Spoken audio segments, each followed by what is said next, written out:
Hi everybody, it's Hayden Crawford from the Dreamtime Academy and welcome to today's live Starseed Awakening for 2020. Now today I'm going to be discussing the art of self-acceptance.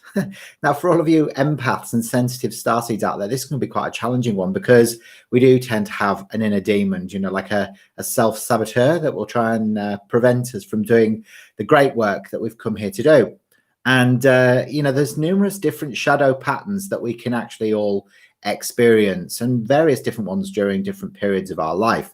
So today, I'm not only going to be talking about how you can learn the art of self-acceptance, but also look at different archetypes of your shadow patterns by asking you to look at a series of bottles and identifying your own shadow pattern, your biggest shadow pattern that keeps tripping you up along the way. So they really are colors of prosperity, and these colors are really indicators of what's happening behind the scenes that you're not consciously aware of like these little devilish patterns that are just there, that are sort of sneaking around the corner and just waiting to trip you up. And quite often you might actually identify with one or more of them. But we have one main one that will stop us from being the best version of ourselves. So yeah, it's going to be a really interesting discussion today. It's called the art of self-acceptance. And we're going to sort of start looking at what sort of universal year cycle that we're in this year and where we've come from. So last year we're in a universal year cycle. Expansions is that it's all about sort of change and disruption of old order. So we've moved beyond that really, but a lot of the time the work that needs to take place really is about us being able to accept ourselves fully, who we are at a soul level and what we're here to do. So until we've kind of done that, it's almost impossible to kind of move beyond and step beyond and do our purpose work on the planet. Good morning to you, Hayley. I hope you're well. What's been going on for you this week? Have you had a good week? Do let me know. Okay, so but how do we actually do it? All right, so there's actually several different steps. There's 9 keys actually to help you to learn to self-accept. And it might be impossible to realize your truth after a lifetime of destructive stories of blame, doubt, or even shame, in its lowest form. But we can all be our own worst critic. So it's imperative to start showing yourself a bit more compassion. And remember that nothing is impossible. Nothing is at all, because you are the creator. And you've got this, that's a bit of an expression of the 20th century and in the 20s, isn't it? It's like it's all to do with you having and recognizing that you have the power to be able to change your life experience just by actually sort of delving a bit deeper and changing some of those shadow patterns. Excellent. Nice to see you, Sydney. How are you today? All right. So the first key to self-acceptance is to intensify your intention. All right. So what I mean by this is that the journey always begins with setting an intention to live the life that you dream of by accepting yourself unconditionally rather than self-hatred. All right. So we just have to set an intention. I want to live a life where I've accepted myself fully, instead of kind of like beating up on yourself. So the universe will then try and conspire to deliver opportunities for you for growth, so that you can open up to greater trust, tolerance, and allowance as well. Remember, we've got to allow it in as well. So once we've set an intention, we've got to allow it to flow easily and gracefully into our lives. So to intensify it, we simply just write it down in a journal. Excellent. So hiya, Robin. Nice to see you. And Ashley Shams is here as well. And Hayley says, after your empath video last week, I've been reading up and discovered HSP, highly sensitive person, which describes me to a T. There you go. So I'm glad that we're learning something from doing these sessions, which is really important, because, it's all about evolution of soul and letting go as well. So the second key to self-acceptance is to accept your past. Now, this can be quite a difficult one, especially if we've done things in the past that we're not particularly proud of. But remember, we're only human. We all make mistakes. Now, it's the key to remember, and it's actually key to remember whatever events took place in your past. you did your best at the time. It's so important to remember that, because, you know, we change in different levels of awareness throughout the course of our life. So, do you know what I mean? It's like maybe stuff that you did in the past that you're not particularly proud of. It could have been that your awareness wasn't at the level it is today. So, no, just accept that at that time, you did the best that you could to be able to move forward in your life. And, you know, hindsight is a funny thing, but you are not the same person today as you were then. We're changing all the time, moment by moment, you know, sort of second by second. We are evolving and changing because we're actually fluid beings of light.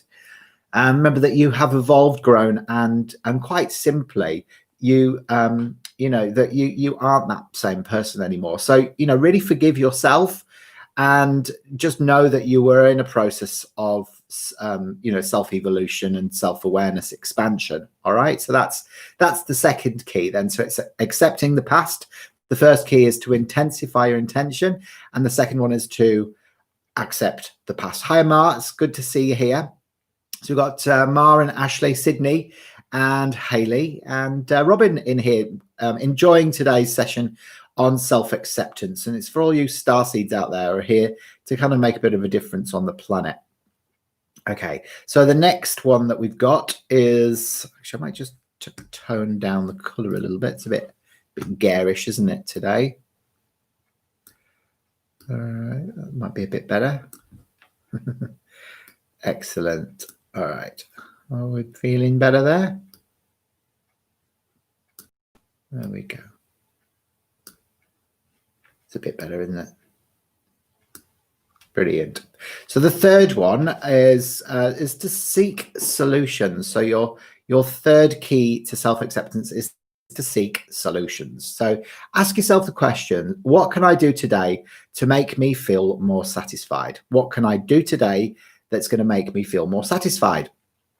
Can I feel more accepting towards myself? You know, can you know, ask yourself, create a bit of an inner dialogue, an internal dialogue with yourself. How can I look in the mirror and genuinely say to myself, I love who I see before me? How can you do that? How can you look in the mirror and say that you love what you see before you? And there'll be a range of both long and short-term solutions here. So experiment with both. You might want to start by changing your outfit or going for a haircut or even meditating. Okay. And, you know, that's the thing. It's like, it's just trying different things.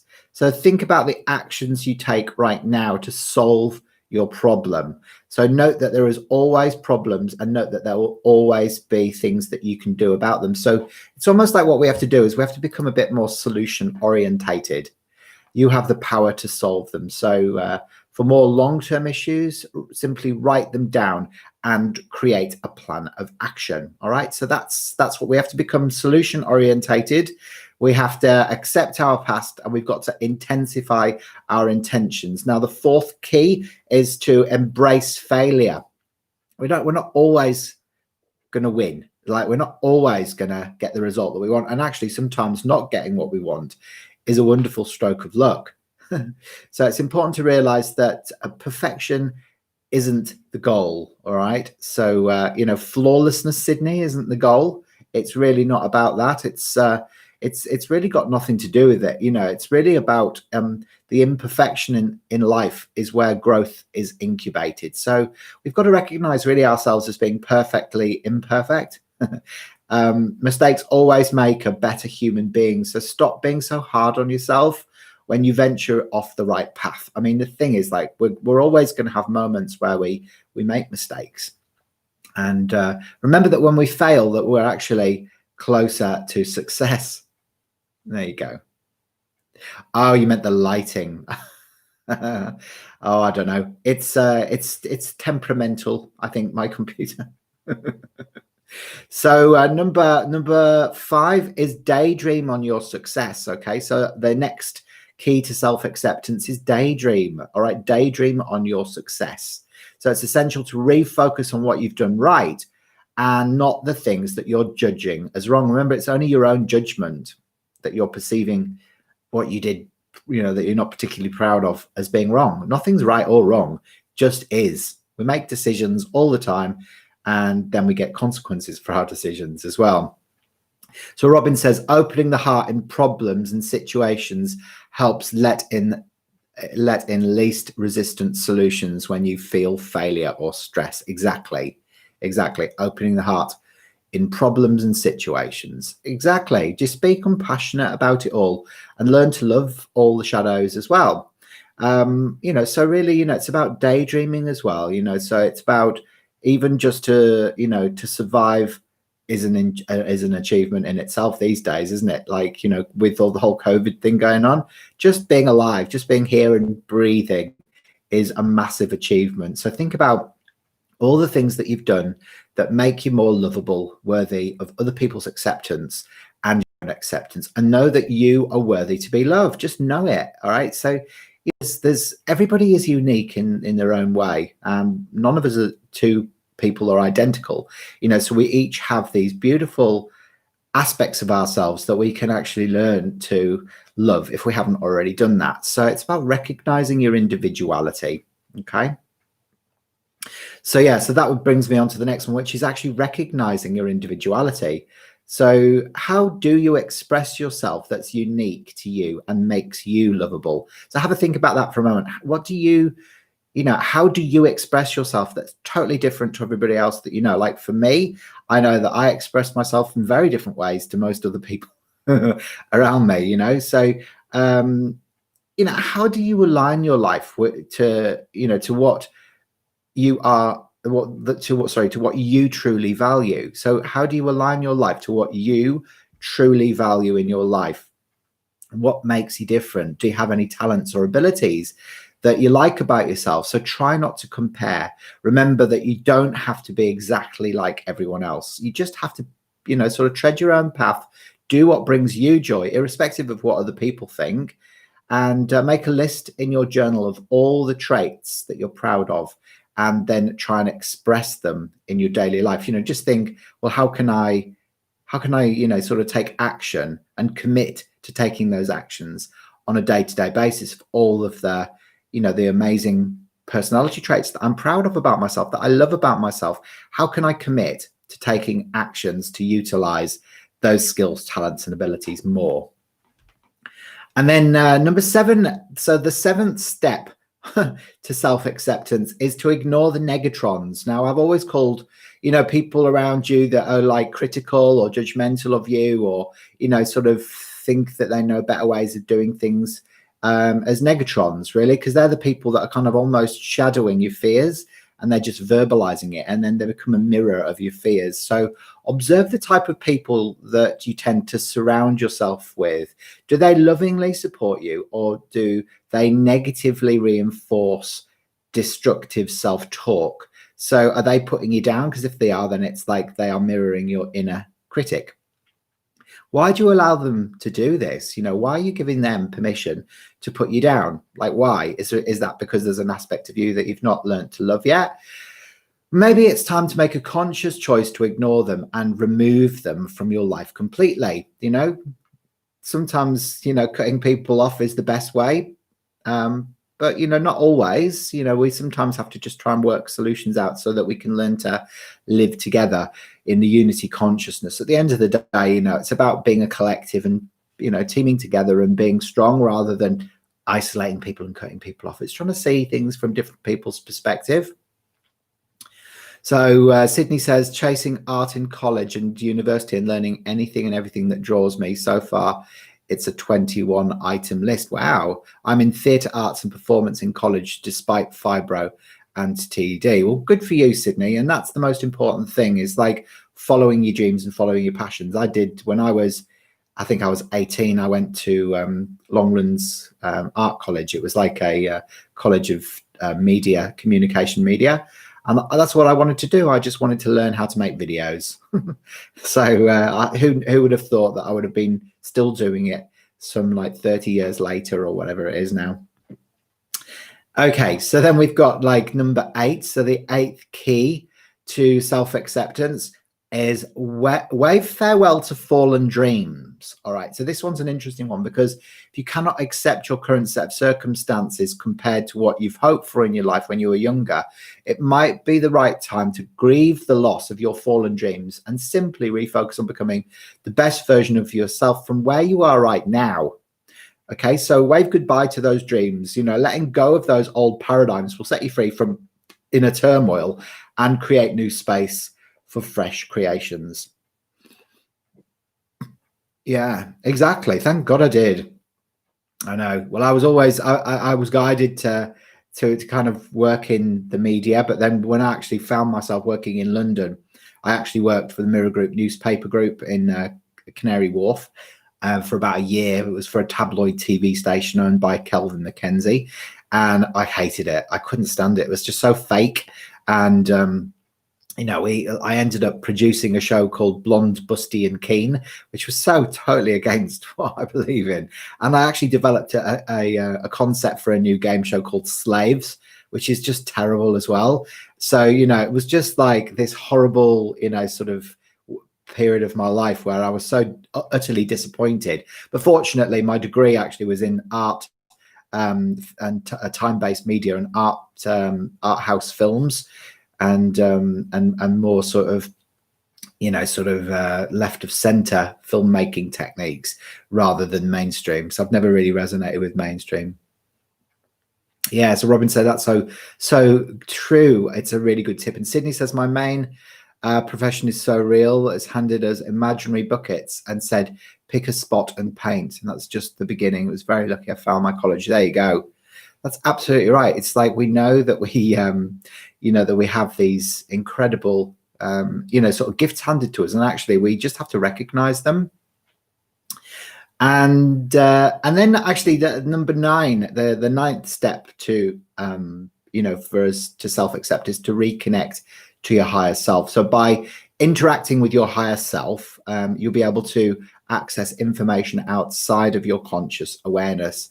And you know, just observe what does he or she say to you. So this process enables you to feel empathy, compassion, and to love yourself as well. So remember that just 10 minutes of meditation per day is all that it takes. All right, so be kind to yourself and gift yourself that time. So just taking 10 minutes out of your day just to go in, reconnect to your higher self is a really brilliant way of being able to learn how to self-accept, because that's the truth of who you are.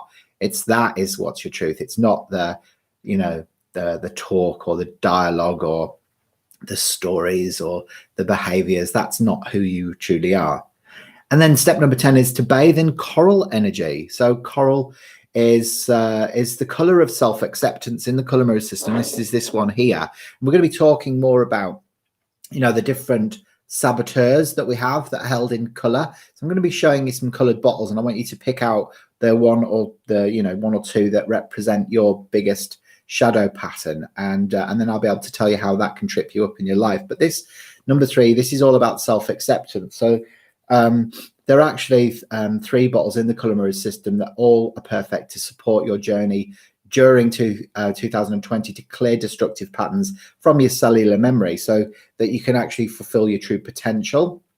And they are Jupiter, which is the largest planet in the solar system. The second is integration, and the third one is the coral angel as well. So that's one of the essence sprays, and they're really great for being able to, you know, sort of help your body to recognize the, you know, the how valuable and how beautiful that you are, and so that it supports your body as your soul takes you where you want you to be. So this is kind of like they're the kind of steps really to self-acceptance. So they're the main steps that we need to take. So how have you guys been going with self-acceptance? Is there any aspects of yourself that you feel that you haven't learned to fully integrate and to accept yet? Is there anything like that? So what I'm going to do is I'm going to show you 8 colors of the shadows, okay? And I'm going to reveal those to you. And what I want you to do is I want you to pick out 1 or 2 of these bottles that represent your shadows, okay? Your sort of negative pattern in that color. So remember that the science of color is Sir Isaac Newton was the first of the modern day scientists to experiment with color frequencies. And that was you know, the prism actually was so that the sunlight can pass through onto a white background and create a rainbow. So we know that red is a very slow frequency with and has a higher speed, whereas our bodies are coded color. So green often represents difficulties with relationships, purple mental challenges, and red is financial issues. And, you know, we know that color has a significant effect on us because we know that if you go into a blue room, our blood pressure lowers, and a red room, the blood pressure increases. So we know it has a physiological effect on us. And what we do is we have a response to everything that we see, hear, and touch. So identifying your devils using color analysis, like in my own life, I discovered that you know, that I actually had quite a few devils playing out within my own life, and they were actually playing out as really sort of negative, self-destructive patterns. So I had to kind of first of all, you know, work out what they were so that I could then move beyond them. So we have to sort of look at, you know, sort of steps of self-awareness as well, and to prosperous self-awareness as well. So remember that rule number one is that everything that exists around you was attracted by you. Step two is everything that you desire will come to you. Step three is everything that you do not desire will come to you as well. And step number four is you attract more of what you judge. Okay. Our highest serenity faith. I'm glad that you're here as well. There you go. You picked well ordering the coral spray. That you did indeed, Hayley. You did indeed. Excellent. Okay. So yeah, so they're remember they're the first 4 steps really to prosperous self-awareness, is just to acknowledge that everything that exists around you, you attracted towards you. Everything that you desire will come to you. Everything that you don't desire will come to you. And also you attract more of what you judge. All right. So this is kind of key. Remember that also that, you know, how we can stop attracting what we do not desire. So we know that during tough times in our life, we learn to toughen up, we learn to love, we learn how to forgive, we learn how to have faith, we learn how to be empowered, and we learn our true potential as well. So they're the things that we learn during challenging times in our life, which are actually all really quite cool things, aren't they? So it's a normal part of human emotional evolution to stop being you know, so stop being angry with yourself and others, and stop feeding negative emotional thought-based energy to your inner saboteur, you know, because it'll just make it bigger and bigger. So you know, so really have to stop judging is the first step. Stop judging ourselves, stop judging other people. And that will really help you to kind of be a bit more present in the moment. And then when opportunities present themselves, we can kind of just say yes and show up. So the difference between poverty and prosperity really is that poverty is generally a scarcity or a lack of material goods and support, and prosperity is wealth, happiness, and health. So, you know, what we're going to be looking at is I'm going to be revealing sort of some colors that hold both habits really. And so we'll know that whether you're holding the positive prosperity or the negative poverty pattern of that.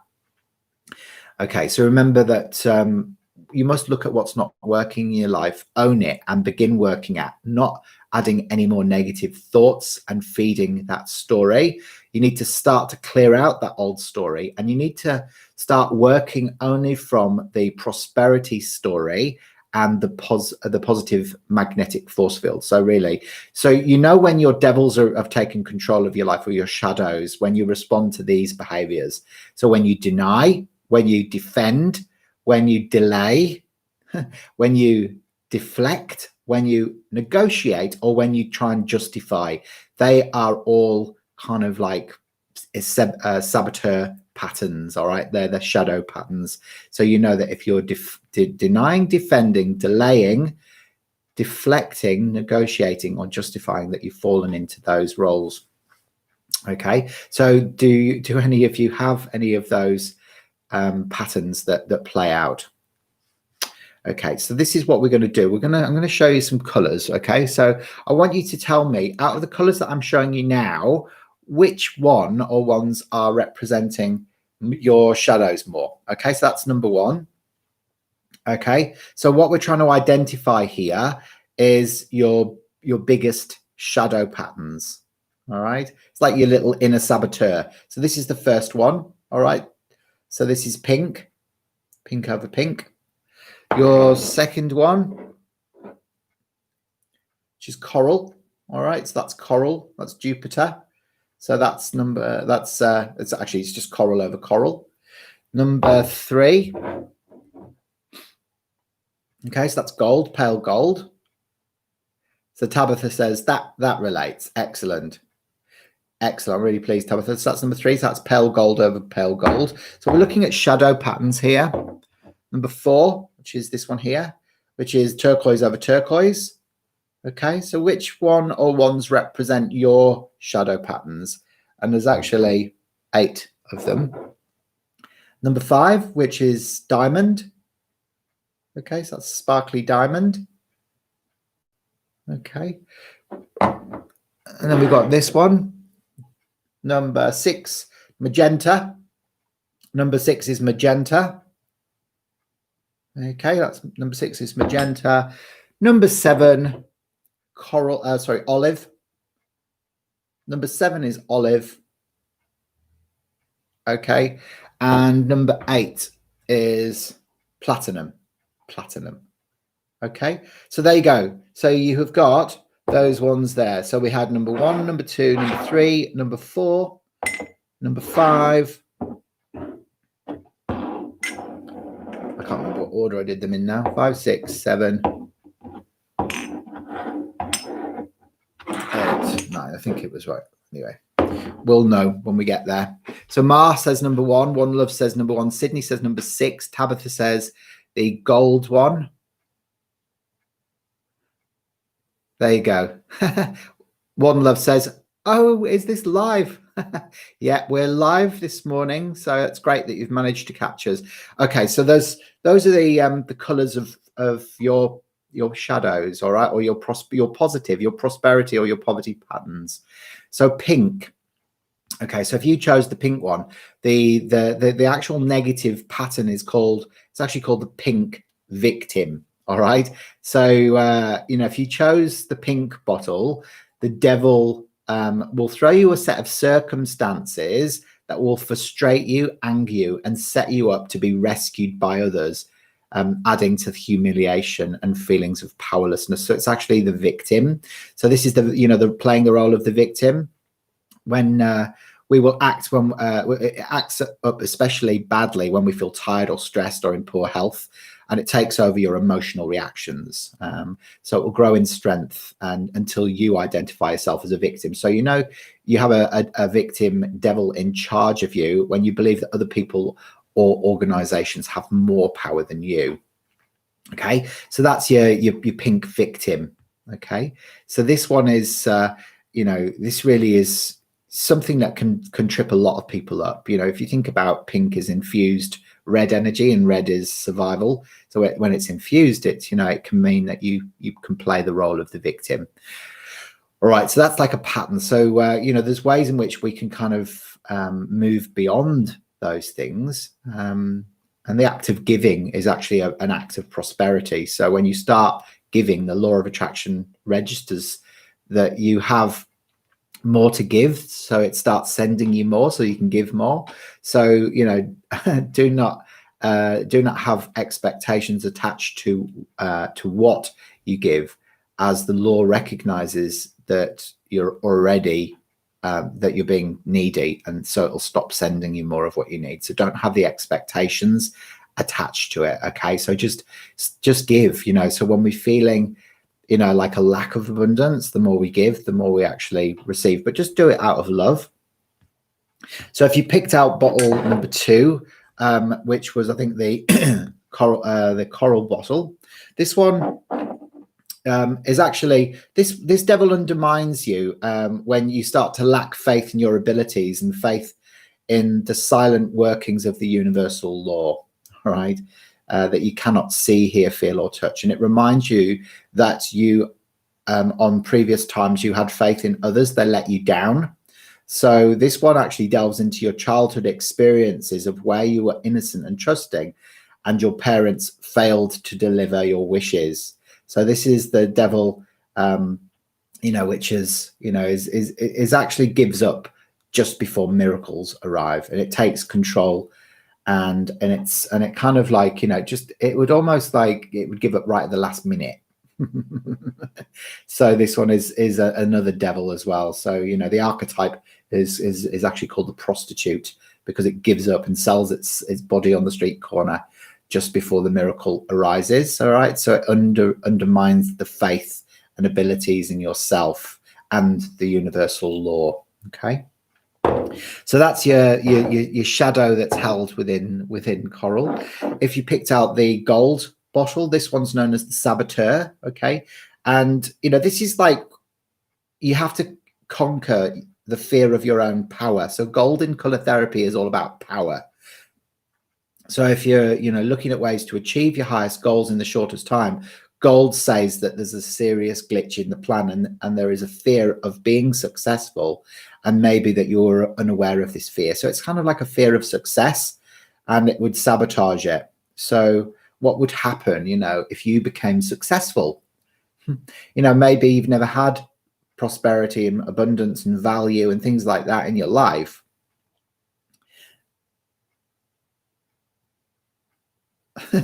Serenity, I picked out coral and magenta, but didn't want to be stuck with two shadows. Yeah, so that's the gold saboteur, so that's a fear of your own power. So if anyone's picked out the gold bottle, then, do you have a fear of your own power? What would that actually feel like? Can you even imagine? Then we've got the next bottle here, which is the turquoise bottle. Okay, so the turquoise is one of the scariest ones, actually, and it's the turquoise child. It's the child within that kind of is the saboteur there, and it's the most destructive, as it will interfere when you're feeling most vulnerable. If you're fearing sickness, it actually will attract in the ill health. If you fear of not having enough money, then this one creates financial struggle. But your worst nightmare is the devil will hone in on the fear and then take charge of that fear. So it's powerful. Every time that you feel angry and frustrated that you didn't express your emotions as a child, the inner child gets bigger and bigger and bigger. So over time, it creates very negative emotions, and it symbolizes the ability to keep angry fire in the body until it's provoked and then watch out. So this one can really flare up and blow up.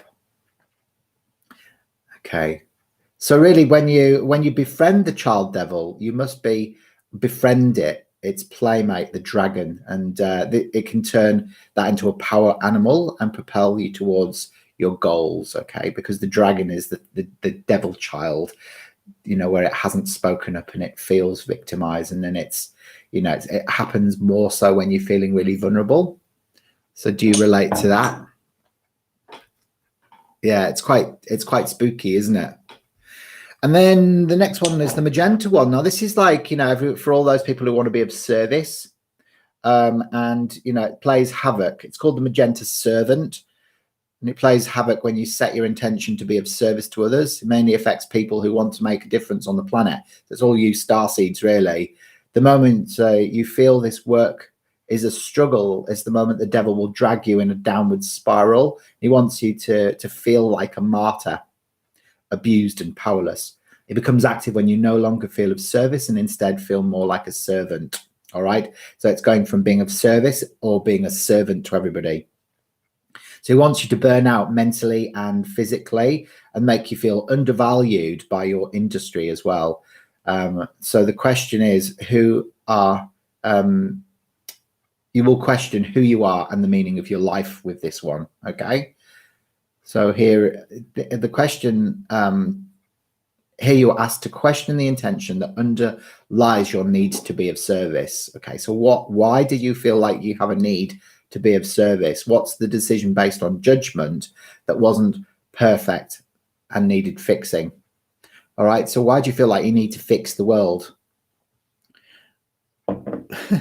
Why is that your responsibility? You know, why do you have to change everybody? Yeah, so it's an interesting one. If you picked out the diamond one, the diamond bottle, which is this one here, then it is called the Diamond Soldier. Now, this one has you acting as a unit and makes you feel as if you're in danger. So if you dare to step out of line. So this one will have you following orders and questioning nothing. So, you know, this is the sort of saboteur that just goes with like a sheep. So achieving anything more than a sense of routine and safety will seem unattainable. And then one day you'll want more that will make you feel alive. But you have to take your issues with you. So the lesson here is to dare to be you, no matter what your unit, you know, your nearest and dearest or the people around you are expecting from you. So it's actually making sure that you know, you kind of step out of line, but this one will prevent you from stepping out of line for fear of, you know, being in danger or whatever. Yeah. There you go. So Serenity says, wow, 2 out of 2, both my picks really resonated. Well, there you go. So it just shows you, doesn't it? Now, the next one is the olive one. So if you picked out the olive bottle, do you want someone else? Okay, so this is the envy, olive envy. You know, so you're not even noticed or other people's light is so bright. And here you have to discover that your own uniqueness is to polish it up and shine it out into the world, because the devil will make you feel not good enough, strong enough, or clever enough and prevent you from feeling fulfilled. Okay, so this one is like, you know, recognizing all the beautiful things about yourself, and don't compare yourself with other people because you're unique in your own way. So if you are feeling less than other people, you know, you think everyone else is brighter and shinier than you, yeah, then that one would be a shadow pattern. And then we've got the platinum bottle, which is duty. Do you feel confined by a set of circumstances or beliefs and feel that you are sentenced to a lifetime of doing what is expected of you? So this is this one. So it's becoming a prisoner in your own life because you feel like you have to do what's expected. The devil could be using self-imposed duty that you put in place based on belief, a belief system that you have to do a job that gives you a sense of purpose and value. You become fanatical or overzealous and focus on one purpose to the exclusion of everything else. So really it's about, you know, really stepping beyond that sense of duty of what other people, you know, sort of expect from you. Okay. Yeah, so there you go. So, you know, it's interesting. So we all have a combination of these different saboteurs, and the key is really to look at the positive aspects of those and recognize which pattern, you know, is playing out in your life, and then you can kind of work on it, and then you can, you know, and you can simply work on it by just bathing or spraying the color around you, and it will start clearing away those patterns you see. So this is like, you know, all aspects of self-acceptance, because, you know, really in order to be able to accept ourselves, we've got to understand and learn what our shadow patterns are, and then we can kind of work through them so we don't play those stories anymore. You know, so you don't want to be the victim, you don't want to be the prostitute, you don't want to be the servant, you know, you don't want to be the soldier. All of those patterns are going to keep you feeling stuck and going to keep you feeling small, and not very nice to, you know, to have. So which ones did you connect with out of those patterns?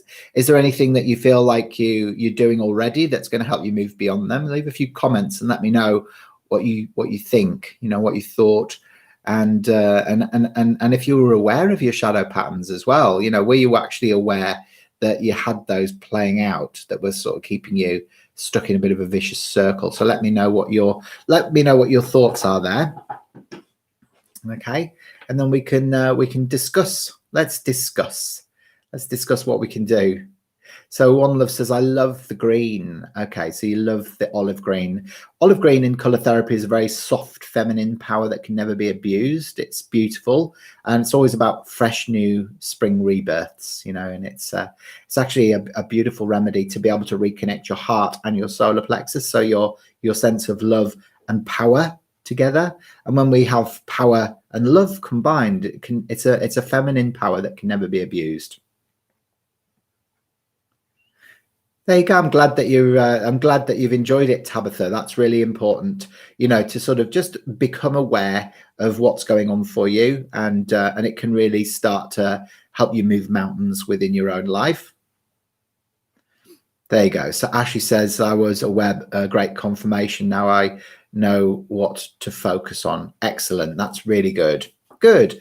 That's the key. It's just knowing what to focus on, because there's always so much to look at, isn't there, with personal development, and it's like, well, what do I look at first, or what don't I look at first? And it helps you to sort of really narrow things down a little bit. For me personally, my biggest one is probably the magenta one, being of service, and actually, for a long time, I felt like I was attracting in actually clients that were almost like a mirror of my mother, because I recognized that I couldn't save my own mother because she wasn't, she is still alive and everything like that, but because I couldn't, sort of change her or what I thought would be saving her, then I was attracting clients that mirrored almost like her same personality blueprint. So it was almost like I had to recognize that that's what I was doing and let that go, so that I didn't, so yeah, so we're never fix. We just have to accept, not judge, and just be there as a support, really, and know that we actually we're all in a process of evolution, and actually we're all just evolving at our own rate. Excellent. All right, well, brilliant. Well, look, hopefully that's made sense for you today. That's the art of self-acceptance. I'll be back on Thursday with some readings and some beautiful sessions with numerology and color. So I'll see you between 9 and 10 o'clock Western Standard Time then. All right, lots of love, everybody, and bye for now.